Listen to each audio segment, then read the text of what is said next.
This was happening in the world at the time Jesus died.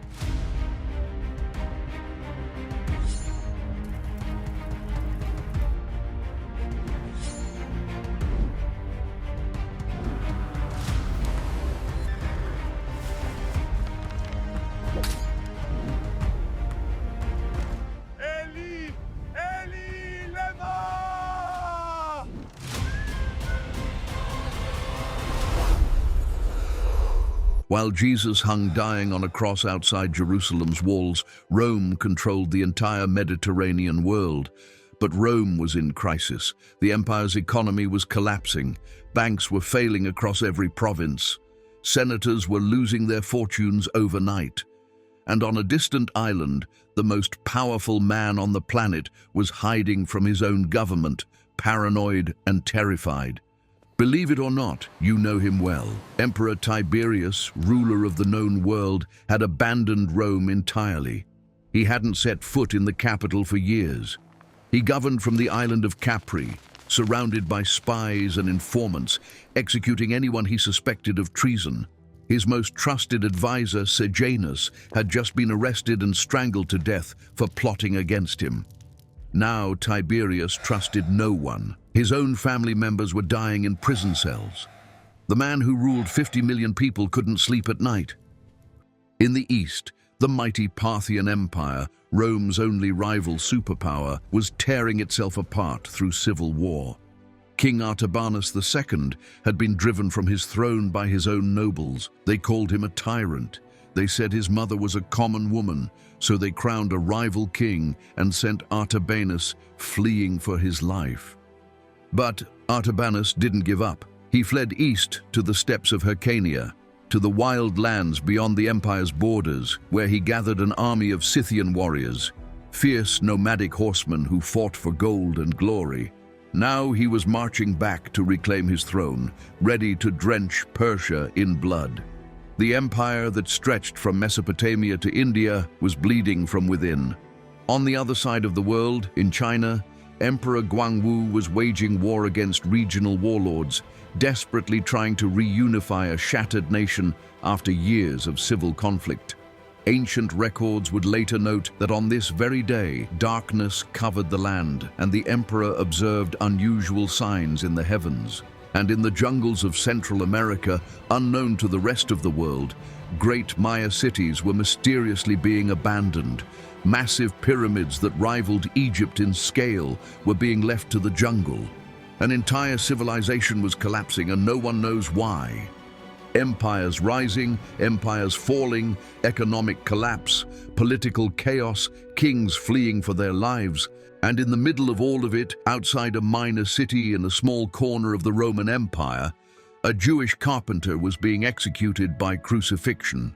To the Romans, it was nothing, just another criminal dying on a Friday afternoon. But what few people realized is that this moment, this death, would outlast every empire, every throne, every kingdom watching it happen. The world's most powerful rulers would be forgotten, but this man's death would split history in two. Stay with me until the end, because today you're going to see what the whole world looked like at the exact moment Jesus breathed his last, and why that moment changed everything. Let's dive in. Picture the Roman Empire at this moment. It stretched from the Atlantic Ocean to the Euphrates River, from Britain to North Africa. 50 million people lived under Roman law. Roman roads connected every major city. Roman legions enforced the peace. The Pax Romana, the peace of Rome, had brought stability to the Mediterranean world for decades. But beneath the surface, everything was falling apart. The year was 33 AD, and Rome was experiencing a financial crisis that would make modern economists shudder. It started with politics. 2 years earlier, Emperor Tiberius had discovered that his most trusted advisor, Lucius Aelius Sejanus, was plotting to seize the throne. Sejanus was the commander of the Praetorian Guard, the elite soldiers who protected the emperor. He had spent years consolidating power, eliminating rivals, even murdering members of the imperial family. When Tiberius finally moved against him, the purge was brutal. Sejanus was arrested, strangled, and his body thrown down the Gemonian stairs to be torn apart by the mob.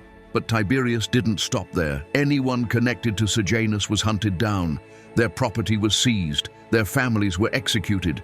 Senators, businessmen, bankers, anyone suspected of loyalty to the traitor lost everything. The confiscations drained money from the economy. Major banking houses along the Via Sacra, Rome's Wall Street, began to fail. The bank of Balbus and Ollius collapsed first, then banks in Carthage, Lyon and Byzantium. Credit froze, property values crashed. Wealthy families who had owned estates for generations found themselves begging in the streets. Tiberius eventually intervened with emergency loans, but the damage was done. The empire that ruled the world was shaken to its core. And the emperor himself? Tiberius was hiding on the island of Capri, refusing to return to Rome. Ancient historians describe him as paranoid, bitter, and cruel. He had informers in every household. He ordered executions for the slightest suspicion of disloyalty. But here's the detail that reveals just how dark the empire had become. At that very moment, Tiberius's own grandson Drusus was starving to death in a palace dungeon. The emperor had imprisoned him years earlier on suspicion of conspiracy. Now, reduced to a skeleton, Drusus was so desperate he had been eating the stuffing from his mattress just to survive. He would die within days of the crucifixion, murdered by his own grandfather's paranoia. This was the ruler of the known world. This was the man who held power over life and death for 50 million people. And he was a broken, terrified old man who couldn't trust anyone. Not his family, not his advisors, not even his own shadow. The irony is staggering. While Tiberius cowered on his island, afraid of conspiracies, the real revolution was happening in a backwater province he barely thought about. While Rome's elite scrambled to save their fortunes, the real treasure was being purchased with blood. And remember the name Sejanus, the traitor who had just been executed, because his downfall would directly affect what happened to Jesus. One of Sejanus's appointees was a Roman prefect stationed in Judea. His name was Pontius Pilate. And when Sejanus fell, Pilate became a man walking on thin ice. Remember this, it will be important. Daniel 2:21 says, "He changes times and seasons. He deposes kings and raises up others." Tiberius thought he controlled the world, but at that very moment, God was accomplishing something that would make Tiberius's empire a footnote in history. Now let's zoom in on Jerusalem. The city was packed. It was Passover, the most important festival in the Jewish calendar, and hundreds of thousands of pilgrims had flooded into the holy city. Every inn was full, every rooftop had visitors. The streets were jammed with people preparing their Passover lambs, buying supplies, making their way to the temple. The Romans were nervous. Large crowds meant potential unrest. Pontius Pilate, the Roman prefect, had brought extra troops from Caesarea just for the festival. He was stationed in the Antonia fortress, the military complex overlooking the temple, ready to crush any sign of rebellion. But Pilate had a problem. He was politically vulnerable. Remember the name Sejanus, the traitor Tiberius had just executed? Pilate was Sejanus's man. Sejanus had appointed him, and now anyone connected to the traitor was under suspicion. Pilate's career, his very life, depended on proving his loyalty to Tiberius. Pilate had already made too many mistakes in Judea. He had offended the Jews multiple times, sparking riots that his soldiers brutally suppressed. The Jewish philosopher Philo described his administration as characterized by briberies, insults, robberies, outrages, and ceaseless cruelty. He couldn't afford another incident. He couldn't afford to appear soft on anyone who might be seen as challenging Roman authority. And now the Jewish leaders were bringing him a man they claimed was calling himself the King of the Jews. The high priest Caiaphas knew exactly how to manipulate Pilate. When Pilate hesitated to condemn Jesus, Caiaphas and the Jewish leaders played their trump card. If you let this man go, you are no friend of Caesar. Anyone who claims to be a king opposes Caesar. Friend of Caesar wasn't just a phrase, it was a political title. Losing it meant losing everything. Pilate had just watched what happened to people who fell from imperial favor. Sejanus's entire family had been executed. His supporters had been hunted down across the empire. So Pilate washed his hands, literally, and handed Jesus over to be crucified. Psalm 2:1-2 asks, "Why do the nations conspire and the peoples plot in vain? The kings of the earth rise up and the rulers band together against the Lord and against his anointed." That's exactly what was happening. Roman political pressure, Jewish religious opposition, human fear, and imperial ambition all converged on one moment. The rulers of the earth were banding together against the Lord's anointed, and they had no idea they were fulfilling prophecy. Think about the spiritual landscape of the world at this moment. Israel had been waiting for the Messiah for centuries. The prophets had promised a deliverer, a king from David's line who would restore the kingdom and bring justice to the earth. But for over 400 years, God had been silent. No new prophets, no divine signs, no word from heaven. The Jewish people had endured the Babylonians, the Persians, the Greeks, and now the Romans. They had watched their temple desecrated by Antiochus Epiphanes. They had seen their kings become puppets of foreign empires. They had waited and waited and waited for God to act. And then Jesus came. He healed the sick. He raised the dead. He taught with authority. He claimed to be the Son of God. The crowds had welcomed him into Jerusalem just 5 days earlier, waving palm branches and shouting, "Hosanna to the Son of David! Blessed is he who comes in the name of the Lord." But he didn't act like the Messiah they expected. He didn't raise an army. He didn't storm the Roman garrison. He didn't call down fire from heaven on the oppressors. Instead, he got himself arrested. He stood silent before his accusers. He let them spit on him, beat him, mock him. Now he was hanging on a cross, gasping for breath, slowly suffocating under his own weight. The crowds who had cheered him were now jeering. He saved others. Let him save himself if he is God's Messiah, the chosen one. Isaiah 53:3 had prophesied this moment 700 years earlier. He was despised and rejected by mankind, a man of suffering and familiar with pain. Like one from whom people hide their faces, he was despised, and we held him in low esteem. The religious leaders thought they were protecting their nation. They thought they were eliminating a dangerous false prophet. They had no idea they were sacrificing the Lamb of God. But here's what they should have known. 500 years before this day, the prophet Daniel had given a precise timeline for when the Messiah would come and when he would be killed. Daniel 9:26 says, "After the 62 weeks, an anointed one shall be cut off and shall have nothing." Daniel's prophecy of the 70 weeks laid out the exact timeline from the decree to rebuild Jerusalem until the Messiah would be cut off. Scholars who have calculated the dates find that the prophecy pointed precisely to this generation, to this moment in history. Cut off didn't mean rejected, it meant killed, executed, eliminated violently. Daniel saw this moment 5 centuries before it happened. He saw that the Messiah would come and then be cut off. He saw that it would happen before the temple was destroyed. And that's exactly what was happening.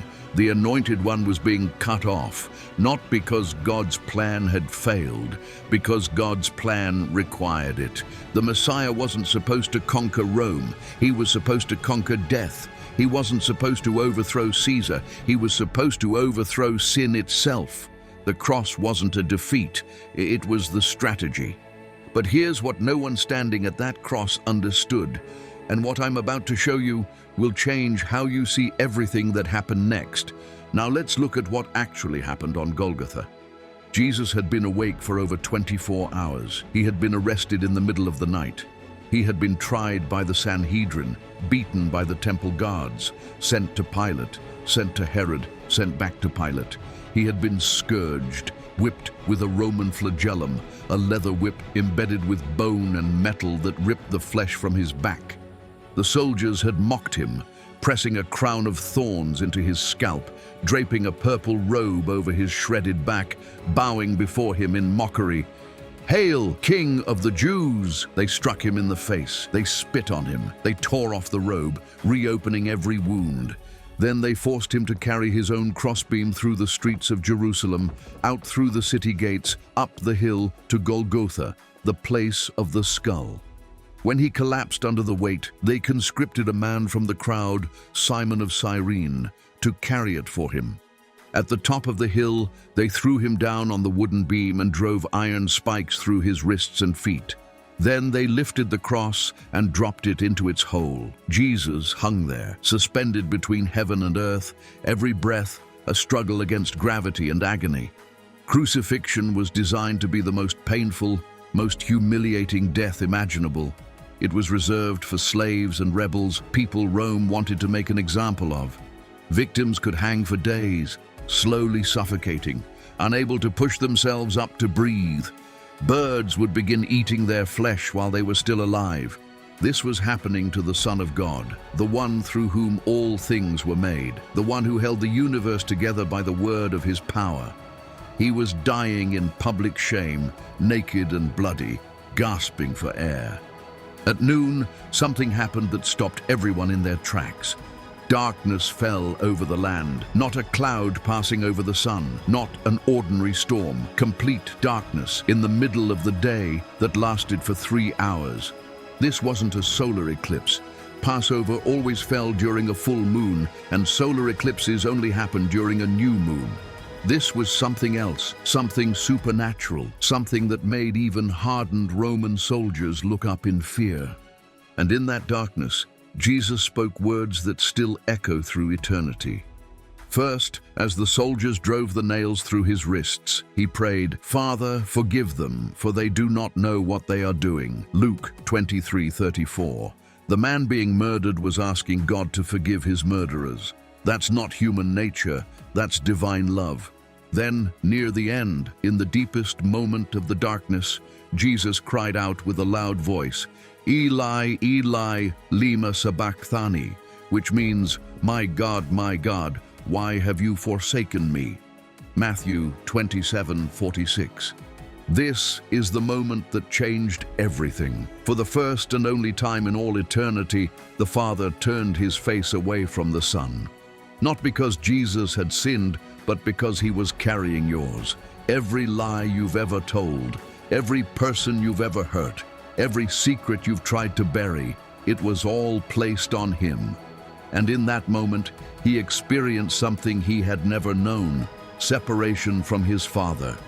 The eternal fellowship of the Trinity was broken, so that your fellowship with God could be restored. And then, at 3 o'clock, Jesus cried out with a loud voice, "It is finished," and he gave up his spirit. John 19:30 records that single phrase, "It is finished." In Greek, it's one word, tetelestai. It was a commercial term. It meant paid in full. When a debt was completely settled, the creditor would write tetelestai across the record. Jesus wasn't saying, "I'm finished." He was saying, "The debt is paid, the work is complete, the transaction is done." And in that moment, everything changed. Matthew 27:51 tells us what happened next. At that moment, the curtain of the temple was torn in two from top to bottom. The earth shook, the rocks split. Think about this. The temple curtain was no ordinary piece of fabric. According to Jewish tradition, it was 60 feet high and 4 inches thick, so heavy it took 300 priests to hang it. It separated the holy place from the Holy of Holies, the inner sanctuary where God's presence dwelt. Only the high priest could enter, and only once a year on the Day of Atonement. When Jesus died, that curtain was torn from top to bottom, not from bottom to top, as if a man had ripped it. From top to bottom, as if God himself had reached down and torn it open. The barrier was gone. The separation between God and humanity was destroyed. What the temple system could never accomplish, what 1,000,000 animal sacrifices could never achieve, Jesus accomplished in a single moment, and the earth itself responded. An earthquake shook Jerusalem. Rocks split apart. Tombs broke open. Modern geologists have found evidence of a significant earthquake in the region between 26 and 36 AD, precisely the window of Jesus' crucifixion. Creation was groaning. The earth was responding to the death of its creator. The prophet Joel had predicted that the day of the Lord would be accompanied by cosmic signs, the sun turning to darkness and the moon to blood. The darkness at Golgotha was a sign that this was no ordinary execution. This was the hinge point of history. The darkness wasn't just local. Ancient historians from outside the Bible recorded it. A Greek historian named Thallus, writing around 52 AD, tried to explain the darkness as a solar eclipse. But the early Christian historian Julius Africanus pointed out the obvious problem. Solar eclipses only happened during a new moon, and Passover always fell during a full moon. It was impossible. Phlegon of Tralles recorded that during Tiberius's reign, there was a full eclipse of the sun from the 6th hour to the 9th, and so great an earthquake that many places throughout Bithynia were thrown down. The early church father Tertullian told the Romans to check their own imperial records for the darkness at noon. Luke 23:44-45 records. It was now about noon, and darkness came over the whole land until 3 in the afternoon, for the sun stopped shining. This wasn't a natural phenomenon. This was judgment. The light of the world was dying, and the world itself went dark in response. Half a world away, Chinese imperial records noted unusual celestial phenomena during this period. Darkness and strange signs in the heavens. Whether or not this refers directly to the crucifixion, it's remarkable that even the ancient Far East sensed something cosmic was happening. The whole earth felt it. From the Mediterranean to the Far East, the world sensed that something fundamental had shifted. The axis of history was tilting, and most of humanity had no idea why. Now look at who was standing at the cross. There was Mary, Jesus' mother, watching her son die. The sword that Simeon had prophesied piercing her soul. There was John, the only disciple who hadn't fled. There were the women who had followed Jesus from Galilee, standing at a distance, weeping. And there were the Roman soldiers, professional executioners, who had crucified hundreds of men. They had divided Jesus' clothes and cast lots for his garment. They had seen criminals die every possible way, but they had never seen anything like this. Matthew records the centurion's response. When the centurion and those with him saw the earthquake and all that had happened, they were terrified and exclaimed, "Surely he was the Son of God." A Roman centurion, a pagan, an agent of the empire that was killing Jesus, looked at the darkness, felt the earthquake, watched the way Jesus died, and confessed what the religious leaders refused to see. The first person to recognize Jesus for who he truly was after his death wasn't a priest. It was a Roman executioner. As evening approached, a wealthy man named Joseph of Arimathea went to Pilate and asked for Jesus' body. Joseph was a member of the Sanhedrin, the same council that had condemned Jesus, but he had not consented to their decision. He was a secret disciple who now found the courage he hadn't had while Jesus was alive. He took the body down from the cross, wrapped it in clean linen, and laid it in his own new tomb cut from rock. Isaiah 53:9 had prophesied this moment 700 years earlier. He was assigned a grave with the wicked and with the rich in his death. Jesus was executed as a criminal, assigned a grave with the wicked. But he was buried in a rich man's tomb, prophecy fulfilled, down to the smallest detail. The chief priests went to Pilate and asked for guards. That deceiver said he would rise after 3 days, they warned. So Pilate gave them soldiers. They sealed the stone. They did everything possible to make sure that bodies stayed in that tomb. And for one Sabbath day, the world held its breath. The disciples were hiding. The women were mourning. The religious leaders were congratulating themselves. It looked like another failed Messiah, another hope crushed under the heel of empire. But they had forgotten something. They had forgotten that you can't keep God in a grave. Let's pull back and see what was really happening. In Rome, Tiberius was hiding on his island, paranoid and afraid.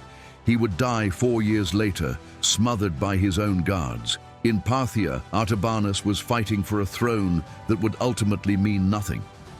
In China, Emperor Guangwu was waging wars for a nation that would rise and fall a dozen more times.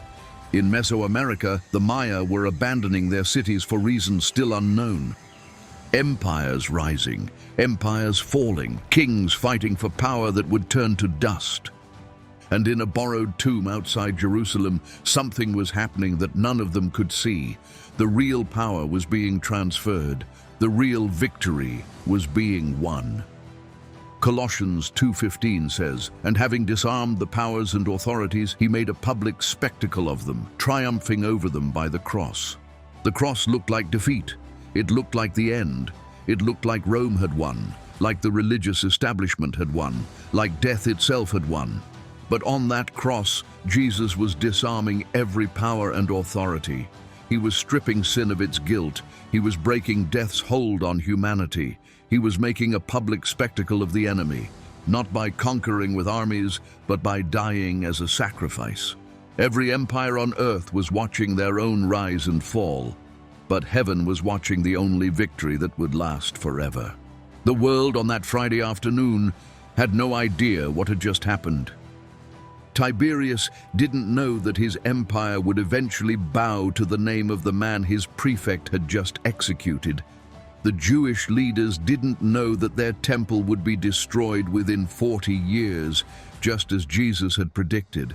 Pilate didn't know that his name would be remembered for 2,000 years, not as a Roman governor, but as the man who suffered under Pontius Pilate would become part of history's most repeated creed. No one standing at the cross that day could have imagined what would happen next. That within 3 days, that tomb would be empty. That within 50 days, 3,000 people would believe in the resurrected Christ in a single afternoon. That within 3 centuries, the Roman Empire itself would officially become Christian. That within 2 millennia, over 2 billion people would follow this crucified carpenter. Revelation 5:9 celebrates what the cross accomplished. You are worthy to take the scroll and to open its seals, because you were slain, and with your blood you purchased for God persons from every tribe and language and people and nation. Every tribe, every language, every people, every nation. From Rome to China, from Jerusalem to the jungles of Mesoamerica, from the ancient world to the modern age, the blood of Jesus would reach them all. The empires of that day are gone. Rome fell, Parthia fell, the Han dynasty collapsed. The Maya cities were reclaimed by the forest.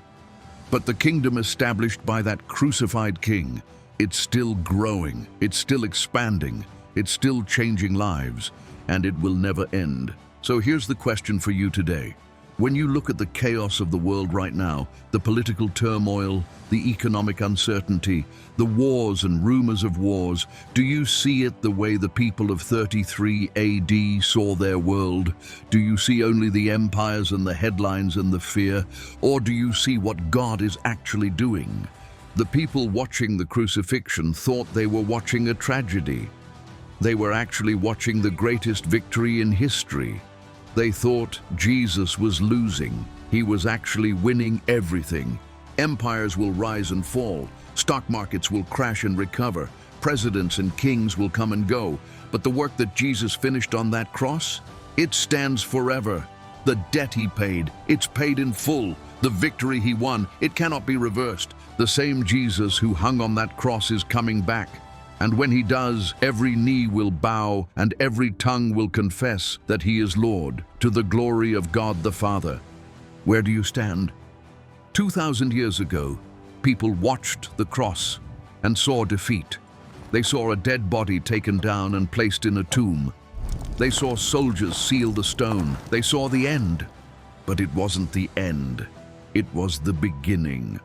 3 days later, the tomb was empty. Death had been conquered, and the message that started with frightened disciples has now reached every continent on earth. That message is simple: Jesus died for you. Not for humanity in general, for you specifically.